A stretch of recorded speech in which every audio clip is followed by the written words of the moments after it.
Nimesulida, campeã de vendas no Brasil e proibida nos Estados Unidos e em parte da Europa. Por quê?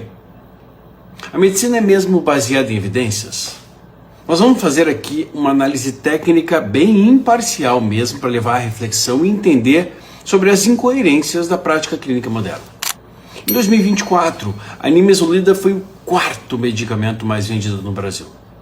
Foram mais de 102 milhões de caixas vendidas, com quase 900 milhões em faturamento. Agora, escute isso aqui. A nimesulida é proibida nos Estados Unidos, no Canadá, no Japão, Irlanda, Espanha, Reino Unido. E a razão? O risco de hepatotoxicidade grave e até morte por insuficiência hepática do fígado. Mas aqui ela segue sendo um dos analgésicos e anti-inflamatórios mais prescritos. Agora, vamos pensar aqui como isso é possível. Você vai entender. Se a medicina é baseada em evidência científica, então por que a mesma evidência leva a decisões opostas em diferentes países? A molécula é a mesma. Os estudos são os mesmos. O que muda? O que muda é quem tem o poder de decidir o que é ciência suficiente e pontos de vistas diferentes. E é sobre isso que nós vamos conversar hoje, principalmente se você é profissional de saúde. Porque mesmo que já tenha ficado muito claro para uma boa parcela que não é mais massa de manobra, aquela famosa manada manipulada, é sempre bom que deixemos claro o que ocorre no mundo da saúde. Nós vamos começar falando sobre o mito da prática real da medicina baseada em evidências, que é o modelo de medicina vigente.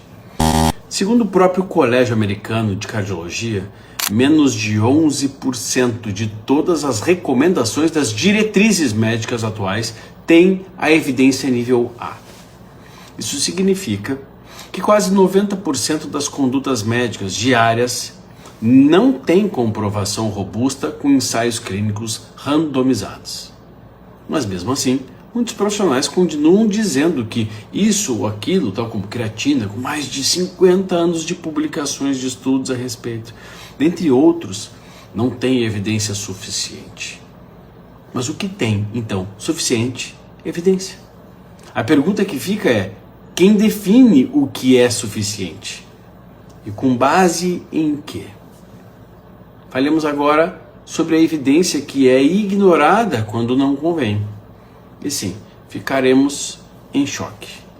O paracetamol ou acetaminofén é amplamente considerado seguro. Mas, como podem ver nesses estudos aqui, publicados no JAMA Pediatrics e no JAMA Psychiatry, sobre o acetaminofén e o risco aumentado de TDAH e autismo. Você sabia que diversos estudos já associaram o uso na gestação, na gravidez, com o uso aumentando o risco de TDAH, transtorno de déficit de atenção, hiperatividade na prole, e de TEA, transtorno do espectro autista nas crianças? Em 2020, um estudo com biomarcadores no cordão umbilical mostrou que bebês com maior concentração de acetaminofén tinham 2,86 vezes mais risco de TDAH, 3,62 vezes mais risco de autismo. Isso não é um relato subjetivo, não. Isso é um biomarcador, é um marcador bioquímico, é evidência dura. E mesmo assim, ainda hoje prescreve paracetamol para gestantes como se fosse vitamina. Aliás, experimente prescrever uma vitamina, um retinol ou um ômega 3 para uma gestante para ver a mágica do escândalo possivelmente acontecer. Cuidado, vai matar, cadê as evidências? Sim, é o velho e conhecido 2 pesos e 2 medidas. Enquanto isso, quando você fala em usar, por exemplo, uma curcumina como ação anti-inflamatória, demonstrada por meta-análise de ensaios clínicos randomizados, nível A, tanto para desfechos substitutos importantes, como a redução de proteína C reativa, de interleucina 6, de fator de necrose tumoral, como também desfechos duros, clínicos, como nessa revisão sistemática e meta-análise, demonstrando benefícios para a artrite reumatoide. Uma substância natural, já mostrei em posts anteriores que não danifica rim, nem fígado, coisa nenhuma, bem pelo contrário. Berberina, por exemplo, também quando a gente fala para o controle glicêmico, demonstrada aqui nessa meta-análise em guarda-chuvas de revisões sistemáticas, de ensaios clínicos randomizados também, que é capaz de melhorar o controle glicêmico e a inflamação. Ajudar sem dano. Suplemento natural. Ou ainda, uma simples dieta de eliminação ou um food maps para transtornos gastrointestinais e desbiose intestinal. A resposta que você escuta é: cadê as evidências? Faltam evidências. Não, falta ler a evidência. A ironia: muitos desses compostos têm inclusive mais estudos mecanísticos de segurança, de plausibilidade fisiológica, do que fármacos amplamente utilizados. Mas são ignorados por estarem num currículo fora do currículo da faculdade. Pois é, a formação é limitada e a prática acaba sendo defensiva. E aqui está a raiz do problema. A medicina não é baseada em evidência.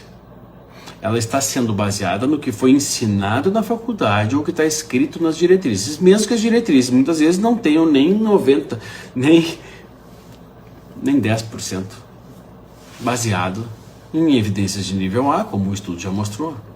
E na faculdade não se ensina sobre bioquímica nutricional real, sobre nutracêuticos, eixo intestino-cérebro, polimorfismos genéticos, sobre inflamação silenciosa clínica, sobre clínica crônica, sobre modulação do sistema imunológico, sobre prevenção, sobre qualidade de vida, nem sobre estratégias de eliminação, por exemplo, para auxiliar na desintoxicação no que tange a milhares de toxinas ambientais, sobre tolerância alimentar.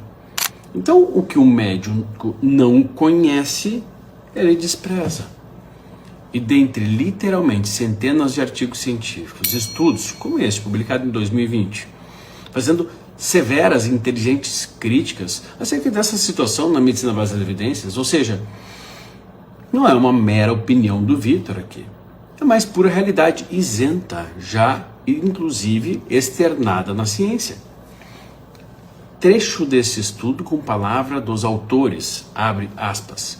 Os estudantes de medicina são frequentemente treinados para seguir as diretrizes da medicina baseada em evidências, sem se envolver totalmente na avaliação crítica das evidências ou na compreensão da sua aplicabilidade a cenários clínicos específicos.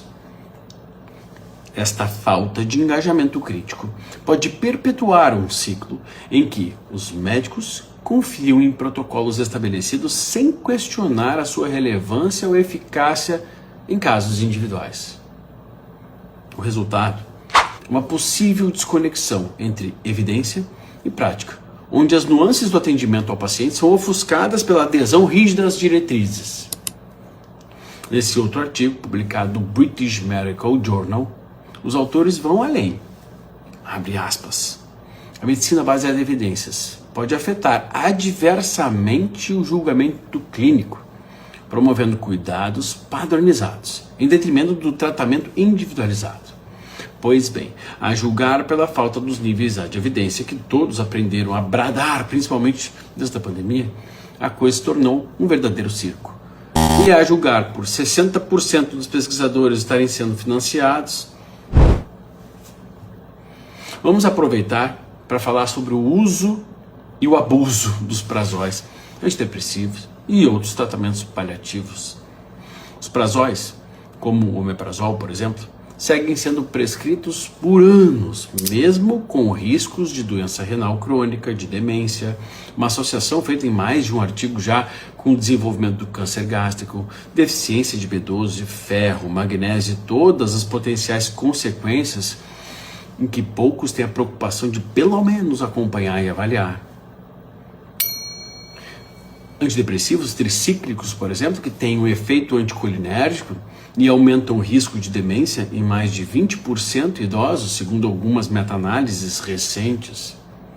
Os anticoncepcionais, que eu já cansei de mostrar artigos aqui com números, evidenciando o aumento de risco considerável de trombose, AVC, além até mesmo de câncer de mamas.